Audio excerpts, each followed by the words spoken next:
Assalamualaikum warahmatullahi wabarakatuh. Perkenalkan, nama saya Fitri Amalia, NIM 214101040005. Di sini saya akan mempresentasikan makalah saya yang berjudul Konsep Perubahan Sosial. Pengertian perubahan sosial. Perubahan sosial adalah perubahan yang terjadi pada sistem sosial. Lebih tepatnya, terdapat perbedaan antara keadaan sistem tertentu pada jangka waktu yang berlainan. Waktu mengatakan adanya perubahan sosial sempurna yang terdapat di benak seorang merupakan sesuatu yang terjadi sesudah jangka saat tertentu dan ada perbedaan dari sebelumnya. Untuk itu, ada 3 konsep dalam perubahan sosial. Yang pertama, studi tentang perbedaan. Kedua, studi wajib dilakukan pada saat yang berbeda. Dan yang ketiga, pengamatan di sistem sosial yang sama. Itu berarti, untuk dapat melakukan studi perubahan sosial, wajib melihat adanya perbedaan atau perubahan syarat objek yang menjadi fokus studi. Kemudian, harus dilihat pada konteks saat yang berbeda. Maka, dalam hal ini, menggunakan studi komparatif pada dimensi yang berbeda. Serta setelah itu, objek yang menjadi fokus studi komparasi wajib ialah objek yang sama. Jadi, pada perubahan sosial mengandung adanya unsur dimensi, ruang, dan waktu. Dimensi ruang mengarah di wilayah terjadinya perubahan sosial dan kondisi yang melingkupinya, yang mana di dalamnya meliputi konteks sejarah atau histori yang terjadi pada wilayah tersebut. Sedangkan dimensi waktu meliputi konteks masa lalu, sekarang, dan masa depan. Proses perubahan dalam masyarakat itu terjadi karena manusia adalah makhluk yang berpikir dan bekerja, di samping itu selalu berusaha untuk memperbaiki nasibnya, serta kurang-kurangnya berusaha dan mempertahankan hidupnya. Namun, ada juga yang berpendapat bahwa perubahan sosial dalam masyarakat itu karena keinginan manusia untuk menyesuaikan diri dengan keadaan di sekelilingnya atau disebabkan oleh ekologi. Pada proses perubahan pasti ada yang namanya jangka waktu atau kurun waktu tertentu. Ada 2 istilah yang berkaitan dengan jangka waktu perubahan sosial yang ada di warga, yaitu ada evolusi dan revolusi. Adanya evolusi atau perubahan pada jangka waktu yang relatif lama itu akan tetap mendorong masyarakat ataupun sistem-sistem sosial yang ada atau unit-unit apapun untuk beradaptasi menggunakan lingkungannya. Sedangkan perubahan pada kurun waktu yang relatif cepat atau revolusi yang mana itu semua disebabkan oleh berbagai aksi sejumlah kekuatan-kekuatan sosial seperti demografi, ekologis, dan kelembagaan. Kemudian, dari satu bagian sistem bisa mempengaruhi semua bagian lainnya. Adanya perubahan yang terlalu cepat memberikan akibat terhadap warga sebagai penerima perubahan. Bagi masyarakat yang tergolong belum cukup siap dengan itu semua, maka akan terjadi semacam perseteruan dengan kelompok-kelompok pengubah. Tetapi adanya konflik yang ada ialah bagian dari gambaran revolusi sejati. Adapun sebab utama dari perubahan sosial masyarakat diantaranya adalah yang pertama, keadaan geografi tempat masyarakat itu berada. Yang kedua, keadaan biofisik kelompok. Yang ketiga, kebudayaan. Yang keempat, sifat anomi manusia. Keempat unsur tersebut saling mempengaruhi. Selanjutnya, faktor-faktor penyebab perubahan sosial. Perubahan sosial tentu saja tidak terjadi begitu saja. Pada umumnya terdapat beberapa faktor yang mengakibatkan perubahan itu terjadi, yang mana terdapat faktor internal ataupun juga faktor eksternal masyarakat. Faktor yang berasal dari dalam diantaranya yang pertama adalah bertambah dan berkurangnya penduduk. Pertambahan jumlah penduduk akan mengakibatkan perubahan jumlah dan persebaran daerah pemukiman. Daerah pemukiman yang semula terpusat di satu daerah atau desa akan berubah terpencar sebab faktor pekerjaan. Begitupun juga dengan berkurangnya penduduk, juga akan mengakibatkan perubahan sosial budaya.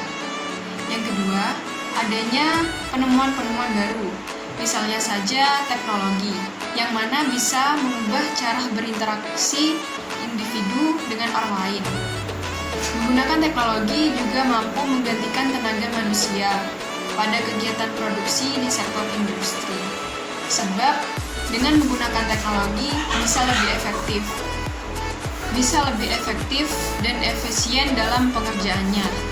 Ketiga, pertentangan atau konflik, yang mana sebuah konflik akan terjadi ketika ada perbedaan kepentingan atau terjadi ketimpangan sosial.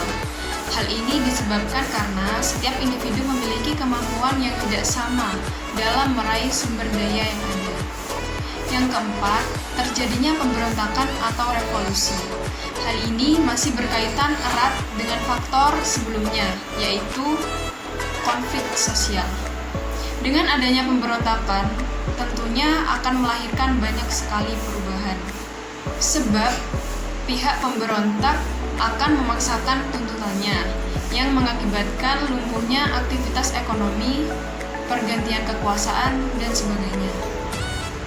Sedangkan, faktor-faktor yang berasal dari luar diantaranya, yang pertama, terjadinya bencana alam atau yang mempengaruhi kondisi lingkungan fisik.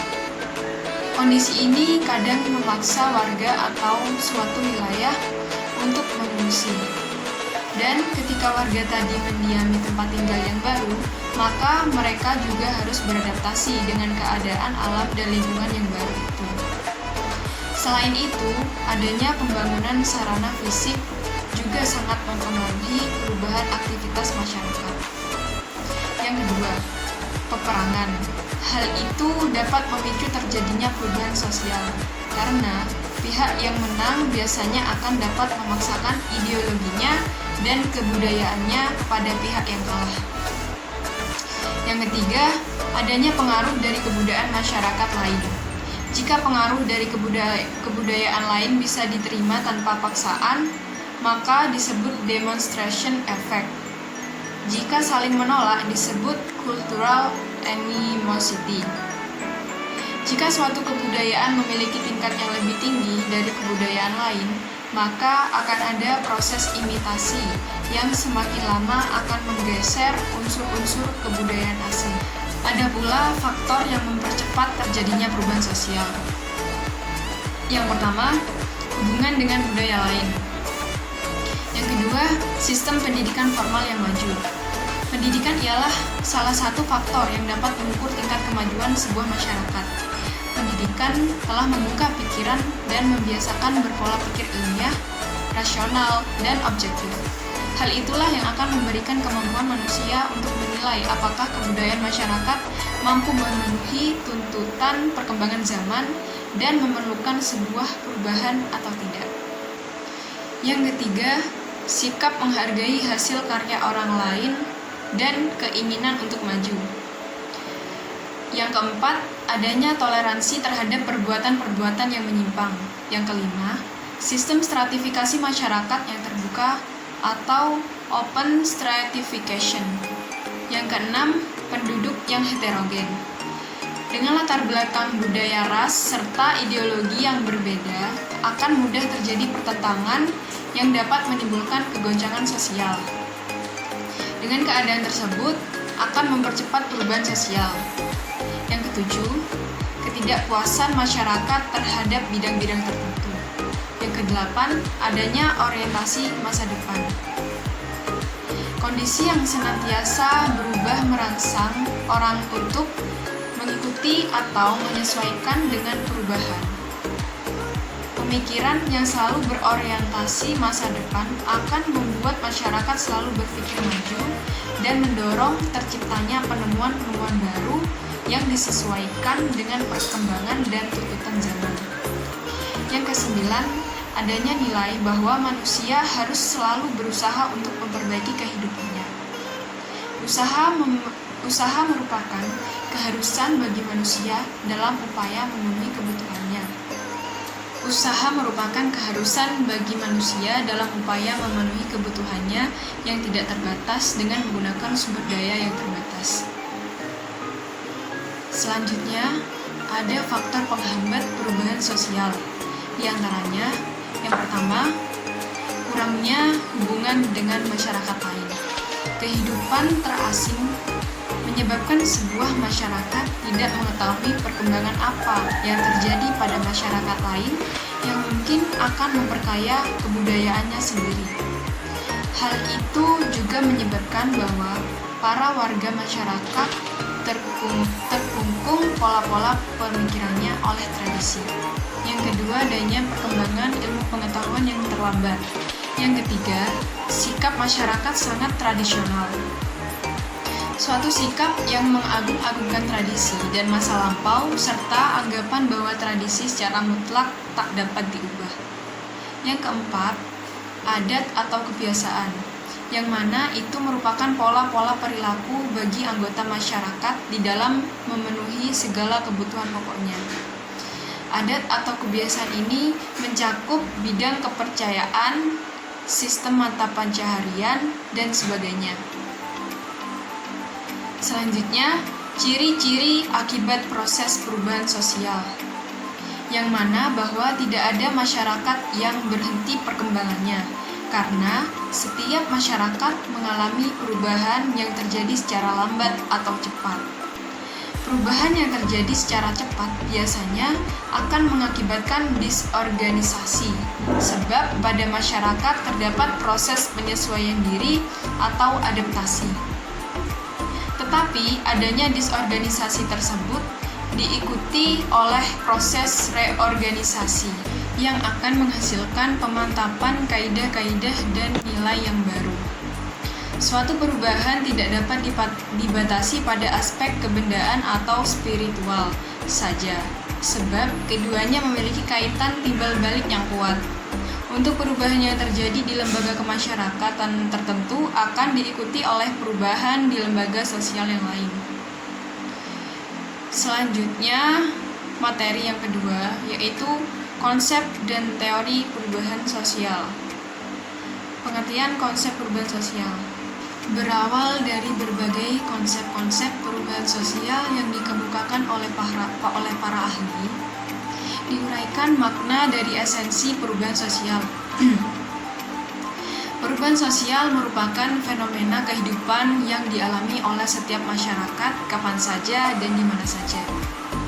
Setiap masyarakat manusia pasti mengalami perubahan dalam segala aspek kehidupannya. Perubahan tersebut terjadi dalam proses pergaulan atau interaksi antara individu anggota masyarakat dan antara masyarakat dengan lingkungannya.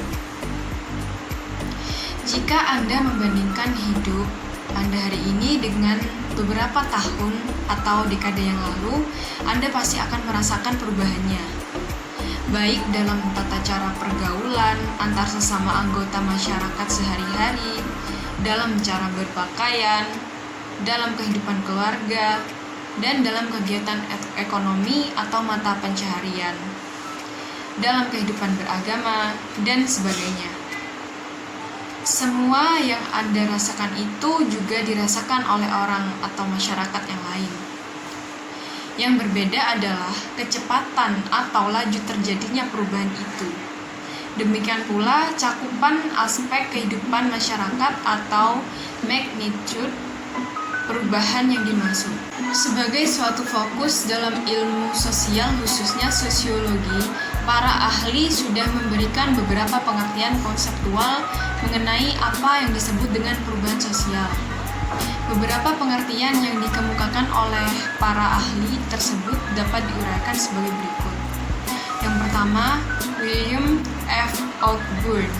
Meskipun William F. Ogburn tidak memberikan formulasi definisi tentang perubahan sosial, namun Ogburn memberikan gambaran konseptual yang cukup jelas mengenai apa yang dimaksud dengan perubahan sosial.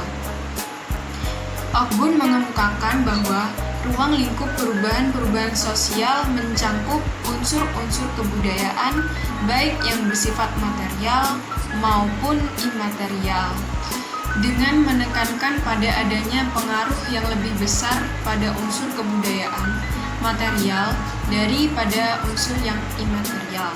Yang kedua, Kingsley Davis. Davis mengartikan perubahan sosial sebagai perubahan-perubahan yang terjadi dalam struktur dan fungsi masyarakat. Misalnya, mencakup organisasi buruh dalam masyarakat kapitalis modern, menyebabkan perubahan dalam hubungan antara buruh dan majikan, yang selanjutnya menyebabkan perubahan-perubahan dalam organisasi ekonomi dan politik. Yang ketiga, Gilin dan Gilin mengatakan bahwa perubahan sosial adalah suatu variasi dari cita-cita hidup yang disebabkan oleh faktor perubahan-perubahan kondisi geografis, kebudayaan, material, komposisi penduduk, ideologi, maupun karena adanya difusi ataupun penemuan-penemuan baru dalam masyarakat tersebut. Selanjutnya, teori-teori perubahan sosial. Beberapa teori perubahan sosial dikemukakan dalam pandangan sosiologi klasik. Beberapa tokoh yang terkenal dalam kelompok ini diantaranya Auguste Comte, Karl Marx, Emil Durkheim, dan Max Weber. Untuk lebih jelasnya, pokok-pokok pikiran mereka akan dijelaskan pada uraian berikut ini. Yang pertama, Auguste Comte. Auguste Comte yang lahir di Prancis pada tahun 1798 dipandang oleh banyak orang sebagai seorang faktor filosof sosial yang meletakkan dasar filsafat positivisme yang kemudian mempunyai pengaruh besar dalam kehidupan masyarakat dewasa ini. Dalam menjelaskan fenomena perubahan sosial, Auguste Comte melihatnya sebagai suatu proses evolusi yang bersumber pada proses perubahan secara bertahap dari daya pemikiran masyarakat itu sendiri, atau disebut juga dengan evolusi intelektual. Selanjutnya, Karl Marx. Menurut Karl Marx, kehidupan individu dan masyarakat itu dirasakan pada asas ekonomi.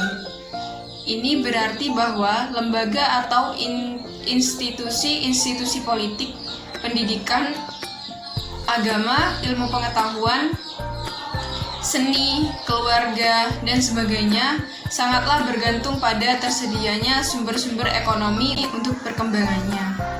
Hal ini juga berarti bahwa lembaga-lembaga ini tidak dapat berkembang dalam cara-cara yang bertentangan dengan tuntutan-tuntutan sistem ekonomi. Selanjutnya, teori-teori modern perubahan sosial dikelompokkan menjadi 3. Yang pertama, pendekatan equilibrium atau keseimbangan. Yang kedua, pendekatan modernisasi. Yang ketiga, pendekatan konflik. Untuk materi selanjutnya yaitu sekolah sebagai agent of change. Pengertian sekolah sebagai agent of change.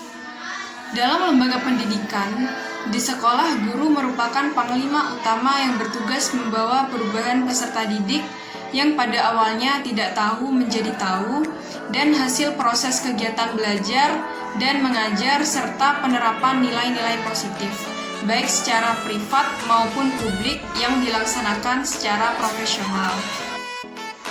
Guru sebagai agen perubahan atau agent of change. Guru adalah garda terdepan dan pelaku perubahan dalam dunia pendidikan. Dengan kegiatan mengajarnya, ia membentuk identitas keguruannya. Melalui identitas inilah yang mengukuhkan dirinya sebagai pelaku perubahan.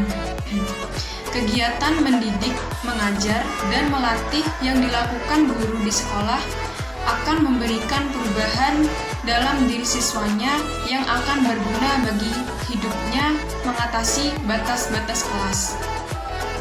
Sebagai pelaku perubahan, guru mengubah siswa menjadi lebih baik, lebih pandai, lebih memiliki keterampilan yang berguna bagi pengembangan profesi mereka dalam masyarakat.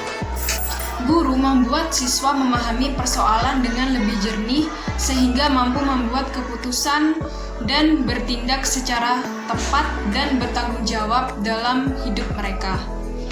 Guru yang baik membuat siswa siap terjun secara aktif dalam masyarakat sehingga mampu membangun dan menciptakan tatanan masyarakat yang lebih baik dari yang sekarang ini mereka alami. Sehebat apapun teknologi, guru tidak akan tergantikan oleh mesin dan kemajuan era digital sekarang ini.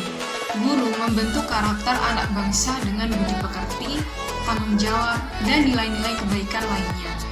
Guru bukan hanya sekedar pekerjaan atau profesi, melainkan manusia yang menyiapkan masa depan bangsa.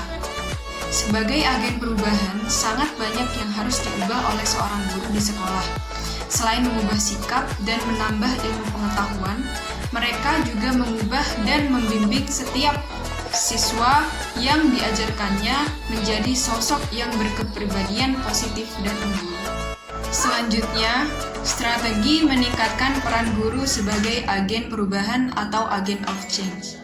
Ada beberapa langkah strategis yang dapat dilakukan dalam meningkatkan peran guru sebagai agen perubahan atau agent of change. Yang pertama, membangun kualitas mentalitas positif guru. Yang kedua, melakukan tim inovasi pembelajaran di setiap satuan pendidikan.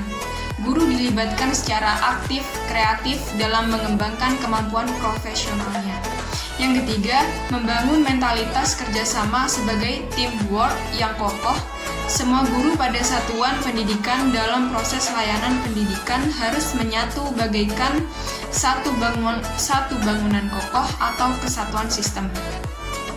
Proses interaksi disosiatif sesama pendidik dalam pemberian layanan pendidikan harus diminimalisir. Yang keempat, Dinas Pendidikan Kota atau Kabupaten melalui pengawas sekolah terus melakukan pemantauan atau pembinaan terhadap kinerja guru.